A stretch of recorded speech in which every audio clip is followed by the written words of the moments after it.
That's James's meal. It's some kale, hemp seeds, the celery, and there's some beets and rutabaga that look the same color now, but they're not the same thing. Some sour cream on some hash browns that I made with yellow flesh potatoes, and red onion on top, and a yam, and yogurt and stuff. And that's James's granola. Yeah. Oh yeah. And that's James's Valentine's. It cost very little. So yeah, she was regretting not buying those yesterday. I went today. Yeah. Yeah. So it is Valentine's Day. It is Valentine's Day today, and I'm gonna talk about seedlings again. You can probably see I have. Listen to what Pauline says. Listen to what I say. You're going to learn a lot about a lot of different things. I'm going to try to put this down a little bit so we can actually see the seedlings better. I don't know what I'm doing here.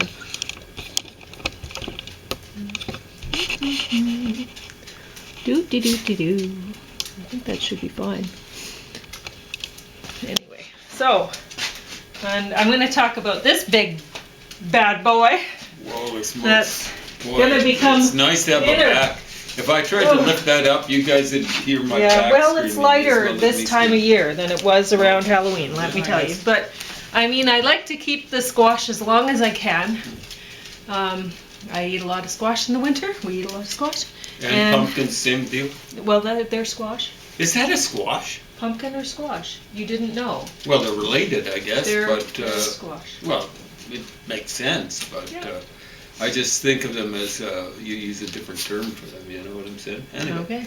Well, anyway, they're good eats, and we'll be doing that. So yesterday I showed this little container that I'll put tomatoes in. I'll have to show you that, I think, maybe a little bit later, because what I did is, well, I'll show you with these guys. So I have lip-smacking grape tomatoes in this little container here, and I put it in. Now, is that the technical term for them? What? Lip-smacking tomatoes? Yeah, that's what they're called. They're orange lip-smacking grapes tomatoes, and they're. Some of those smaller ones are awful. I mean, you smack your lips. Some of them aren't very good, but these ones are good. You think? Well, we ate them and we liked them. So, I'm showing that, like, these are 2017 seeds, but. You think they'll still be viable? Yes, because I dumped a whole bunch. 8 years ago. Yeah. So I will show you. I'm going to try eggplant today because these seeds are really old. These ones are even older, and so these are 2017. This one, I don't know if you can see in there. There's quite a lot of seeds. Are those eggplant aubergine ones? Or? Yeah, these are purple and white striped eggplant. At the time, I didn't know what they were called, and then I found out, and I think I took the thing off the fridge. And this one here is purple and yellow striped eggplant. And anyway, so I'm going to try to plant some eggplant in here with these tomatoes, and I'm just going to dump them in because they're really old seed. But I don't know if I should do that. You're not going to put them in individually. You're just going to chuck them in. I'm going to chuck a whole bunch in. We're like planting like a 3-year-old. Because, you don't know. I mean, they shouldn't have a very high germination rate. But I'll show you some other. I'm going to have to transplant those tomatoes soon. Because I did the same thing. I chucked them all in because I was like, 2017 seed, they're not going to come up. Or very few will. Really thickly. Really thickly. It looks like a lawn. So I don't know. But may as well give them a shot. You've always had good, I won't say luck or whatever, good results with tomatoes. Yeah, even really old seed. Yeah, and my yard is got some pretty. I've never had dilapidated soil, right, or depleted soil. Yeah, but the tomatoes just. Yeah, they like it. They must like sunshine or something like that. We get a lot of sunshine here and stuff like that. You got to give them water. Yeah. If you give them that, then they... So I'm talking about recycling, using recycling for gardening. And I really like these containers, and I can't remember what they were for, but they're really good at, like, I stack these together, and then one's the lid for the other one. And they don't come apart, so I can just, like, I have them in a bin on their side with them, and they stay together in a Rubbermaid bin that way. So anyway, and I do recommend you put your seeds in a bin, because if you don't, like, your tomato seeds will be fine. I haven't had any problem with mice getting into tomato seeds and wanting to eat them. Yeah. But wow, the squash seeds. You'll Boy, lose they love seeds them. and encourage mice. Yeah. You know, double Yeah. loss as Exactly. far as I'm concerned. Yeah, it's Because you terrible. end up having to kill the mice And you don't want stuff to. like that. Who wants to Now, do that? if you don't, you know, Yeah. they just take over. Exactly. You gotta take care of them. And I don't know. Anyway, Psycho-Cybernetics. I just finished this book this morning, and I will talk about it later, because first James is going to go through it, and then it sounds like I'm going to have to deal with a pot boiling over. And the sketchbook challenge, I've been meaning to do this. I read through it, and I was like, this really has a lot of pictures, but it doesn't have a lot of, here's how you do this stuff. So I don't rate this one very highly. It hasn't made me want to do this stuff. And when I first looked at this library book on the shelf at the library, I was like, oh, this will be great. It looks really sumptuous, doesn't it? Yeah, I know, but it hasn't made me want to do this, and really I should be wanting to do this. It's pretty hard to not make me want to do things like this. So anyway, James is going to talk about Ezra Pound. The Cantos. Well, I dump these seeds into this. I'll show you. So with these, I'm not going to put holes in the bottoms yet. I'm just going to plant, and because when the seedlings are really little, they dry out really fast. I don't actually want a lot of drainage, because my house is like a desert. And in terms of humidity. Yeah, it's so dry in here, even though I try to keep the seedlings moist. So I'm going to have to transplant some of the tomatoes that were densely planted into other containers sooner than I wanted to, and so they'll go into here. But I'm not going to put holes in the bottom yet. And once I do, then there's all sorts of things that make good little drip trays. Like this, it probably had some fish on it from James eating fish or whatever. And now it's a great little drip tray for putting, then this will fit on the windowsill. I like these ones because they fit on the windowsill nicely. And these ones here, I got these from, they were gold wrapped baking potatoes one year at Superstore. They were on sale for next to nothing for the big, I think it was 50 cents or something for a tray full of tomatoes. I don't know, I might be exaggerating, but I don't think so. They were really cheap. So I got a whole bunch of them, and I saved these trays because I know they're going to go great on the windowsill, because they're even corrugated in the bottom, so that'll help keep the water from keeping these little guys too wet. But these will hold a bigger thing than this. This will fit perfectly on these little ones. So anyway, it's great to keep things like this around. I've kept these trays for years. I probably had 2017 seedlings on these trays because they work really well, and they fit on the windowsill well, and if I were to put them on the ground and stomp on them, well, they wouldn't last, but they've lasted well on being stored. So anyway, when I find something I like, I keep using it. So James is going to talk about the Cantos now. You have about 20 minutes, James. Ezra Pound.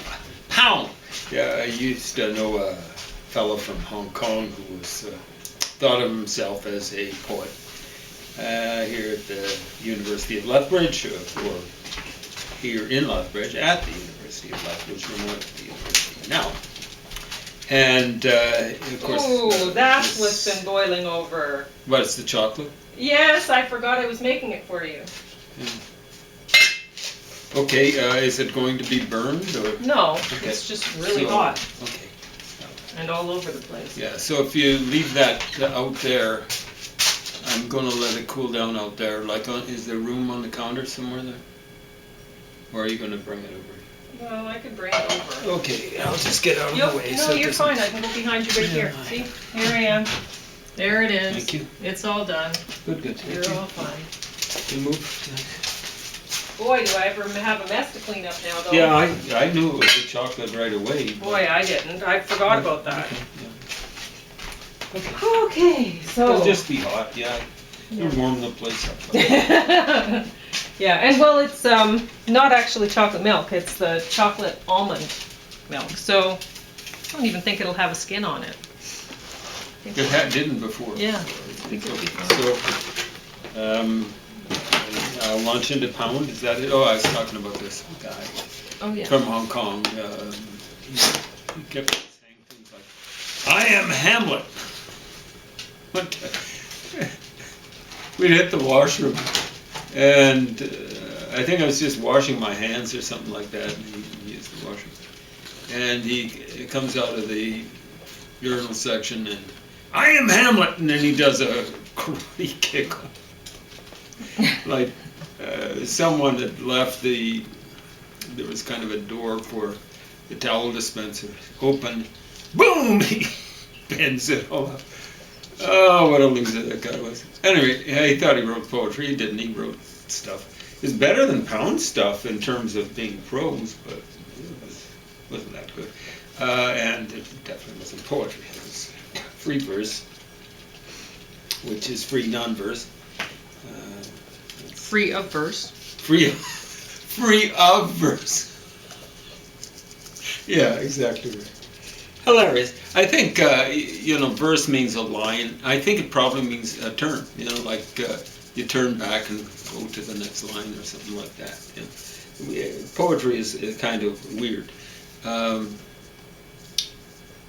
Ezra Pound wrote a couple of books of hypocritical criticism.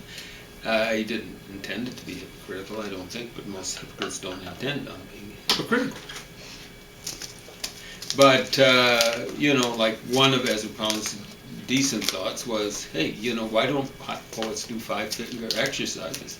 And what he should have said is, looked in the mirror, see, again, he's being hypocritical, why doesn't Ezra Pound do 5-finger exercises?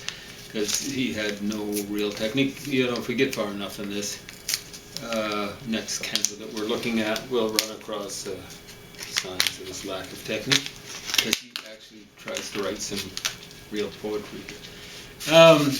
What else? Oh yeah, he talked about the meaning, the words used in various languages for poetry. Like in Latin, it's like verse, which I suspect it means, like you got revert, so on and so forth. It means to turn, that root. And I could be wrong, but I think it's like originally just meant a line.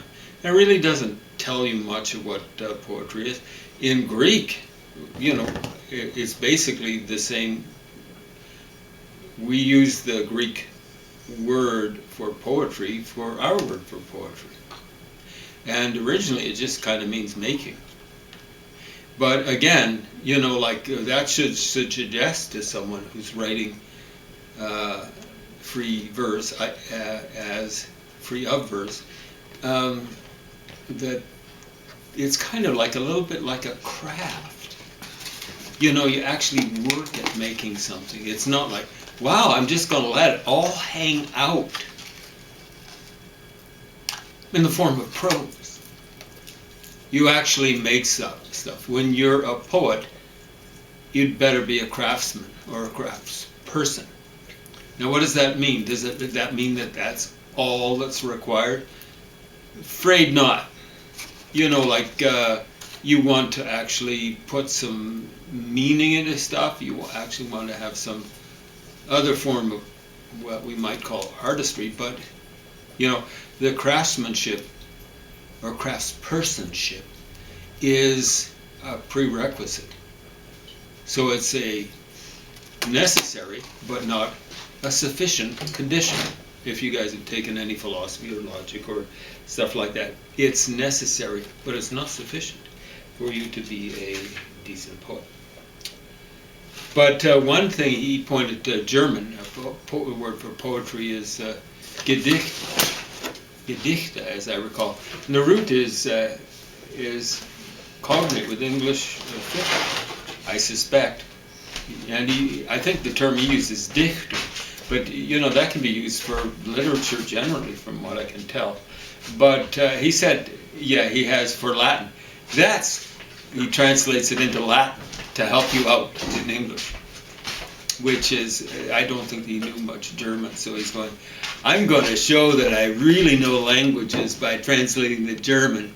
Dichten, it would be, which means to thicken, originally. And then condensare, Latin, right? To condense it. But again, if you're writing free of verse, most stuff, like this stuff, is not condensed. In places he condenses it too much. He makes it telegraphese, not English. But then he has all these ands, all the repetition. Well, you'll see it. Anyway, tis, it is. Action. So we've jumped from a woman who's committed suicide, and now Action, who's what was he? He was turned into a stag, I think, and set on by his own hounds. I think he was a hunter or something like that. Set on by his own hounds, and I think they did him. And a valley, Action, ... And a valley. The valley is thick with leaves. Okay, so now we're in the present, are we? Just got to check back. Yeah, so we've gone from something like past tense to Action and a valley. So that's my 2017 seeds that I just chucked in. There's way too many. Coming in thickly, so you're going to have to I'm going to have to plant some replant. You were talking about, right? So that which means you're going to have to deal with them pretty well individually, plant by plant, right? Yeah, I'll use a fork. Okay, there. So that So you so don't I can disturb get them. Yeah. The valley is thick with leaves. So now all of a sudden, and this is, I advise against switching around from one tense to another, unless you're doing it for effect. Or unless you're Ezra Pound, just a supreme genius. No, Ezra Pound was not a supreme genius. The valley is thick with leaves, the trees. The sunlight glitters atop. Again, if you repeat something, there better be a reason for it. You don't just do it because, it's artistic, or it's a rhetorical technique or something like that. Thick with leaves, what's the point? A lot of leaves? You already said there were a lot when you said they're thick with leaves. The trees. Okay. The valley is thick with the leaves, the trees. Is the valley thick with the trees? I don't know. The tree's just sitting there, kind of like a lump of lead. The sunlight glitters atop. Atop? Do we actually talk that way? Did they back in Ezra Pound's day? This is put out in 1930, the beginning, Cantos. Atop. And again, glitters is repeated, like a fish scale roof. So I guess it's, what is that, imbricated or something like that? Is that the term? Okay. Anyway, like the church roof in Poitiers. So it's the present day Poitiers, but it'd be an old-fashioned term. Often, if you get an I following a vowel in French, it's replacing a guttural, usually something like a C. Could be a G occasionally, but almost always it's a C. So it looks as though Poitiers used to be Poitiers. If it were gold, okay, like a fish scale roof, like the church roof in Poitiers, if it were gold. Beneath it, huh? Ooh, why the repetition? Beneath, not a ray, not a sliver, Sliver is spelled with 2 V's, apparently. What a chimp. I mean, why would you have 2 V's there? Sliver. Again, extra V. This guy's always chucking in stuff that's unnecessary. Is it an old-fashioned spelling for sliver? Who cares? What's the point? Not a spare disk of sunlight. So that's actually fairly good. I mean, you get, what do they call it? Sun... They're not sunspots, but they're little things that you get on the grass when the sun comes through. When the sun comes through a tree, something like that. Kind of glitching on the word. Flaking the blacks off water. So these are discs of sunlight. But hold on, there's not a ray, not a sliver, not a spare disk of sunlight flaking the blacks off water. So that's kind of an image of negation. There isn't any. Why would he mention it? Bathing the body of nymphs, huh? You just said of nymphs. What's the point? It's like his brain was glitching or something like that. Bathing the body of nymphs. Okay, so the bodies of nymphs, or is he calling them body as in a troop of nymphs or something like that? Bathing the body of nymphs and Diana. Nymphs. Oh, you just said that twice before in the previous line. White gathered about her. White gathered about her. And the air, he's repeating that again. Shaking, air alight with a goddess. You just said air twice in the previous sentence. What's the point? And the air shaking, okay, the air shaking alight with the goddess. Drop the 2 of the 3 air. Fanning their hair in the dark. Okay, so who is this? Bathing the body of nymphs and Diana. Nymphs, what get the body in the air, shaking air alight with the goddess. That's Diana. It's not Diana Rick. Fanning their hair. Okay, that refers to the nymphs. Their hair in the dark. Lifting, and wafting. I think that's wafting, but I think he intended that. Wafting. Ivory dipping in silver, shadowed, you know, like again, when are we going to actually get a finite verb? You know, is that the term? I mean, one that actually has a tense. Fanning doesn't. Lifting, wafting. Ing. Ivory dipping in silver. So, yeah, you know, not a spare disk of sunlight. Flaking the blacks off water. Bathing the body of nymphs and Diana. Nymphs white gathered. And then there are the ED things. The past participle. Gathered about her. And the air shaking, air alight with the goddess. Fanning their hair in the dark. Lifting, and wafting. Ivory dipping in silver. Shadowed, ivory dipping in silver, not a splotch, not a lost shatter of sunlight. Then action, Vidal, you know, action, Vidal. Well, I don't think that's Vidal Sassoon, nor Gore Vidal. Stumbling along in the wood, not a patch, not a lost shimmer of sunlight. You just said that sort of stuff. One pale hair of the goddess. Okay, the dogs leap, so those are his hounds, his hunting hound.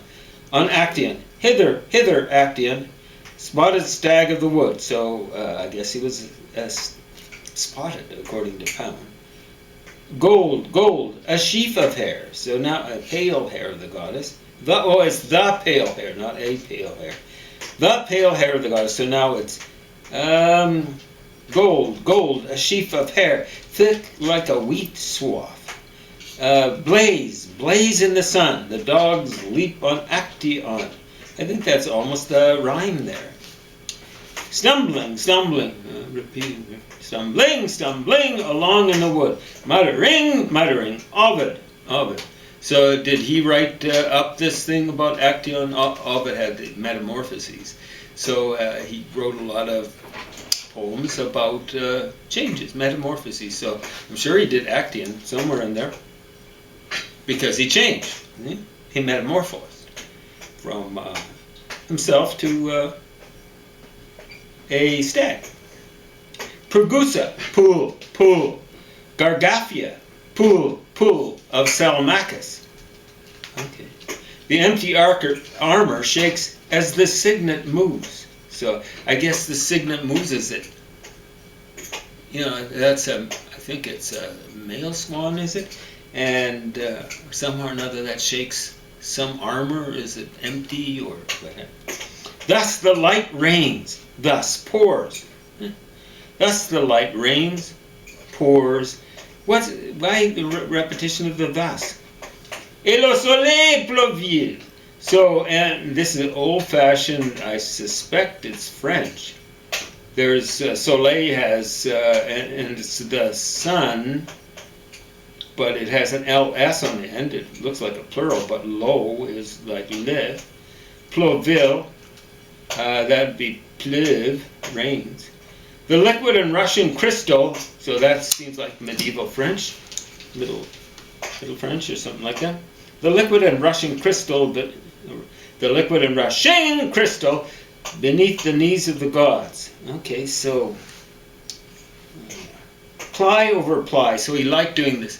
Ply over ply, something beneath something, something next to something. It's like one of his little, first time you run across it, but then he just keeps on using it again and again. Thin glitter of water. Brook film, okay. Ply over ply. So this is a new sentence. Ply over ply, thin glitter of water. Now we've got a semicolon. So that's supposed to be like a clause, but there's no verb in there. Well, brook film bearing white petals, period. And bearing white petals. Brook film on a brook or whatever, bears white petals. Why is it bearing? The pine Takasago. Okay, that seems like Taka is high in Japanese. Forgotten what sago is. Grows with the pine of Issei. So is that a Japanese place or something? The water whirls up the bright pale sand in the spring's mouth. He actually has a verb in there. What's going on? Behold the tree of the visages. Okay. Forked branch tips, flaming as if with lotus. Ply over ply. You just said that. The shadow adding fluid beneath the knees of the gods. You just said that. Torches melt. What? There's a verb. With the actual tense. Set flame. Torches melt in the glare. Set flame of the corner cook stall. Okay, so is that the torches set the flame, or is there a set flame of the corner cook stall? Blue agate casing the sky as at Gourdon that time. The sputter of resin. Saffron sandals. That's what fell. What's that? Yeah, that's okay. So petals the narrow foot. Saffron sandal. Okay. The sputter of resin. Saffron sandal. So petals the narrow foot. Thus petals the narrow foot. Okay. I'll give you Hymenaeus, yo! So Hymenaeus would be like a god or godling of marriage.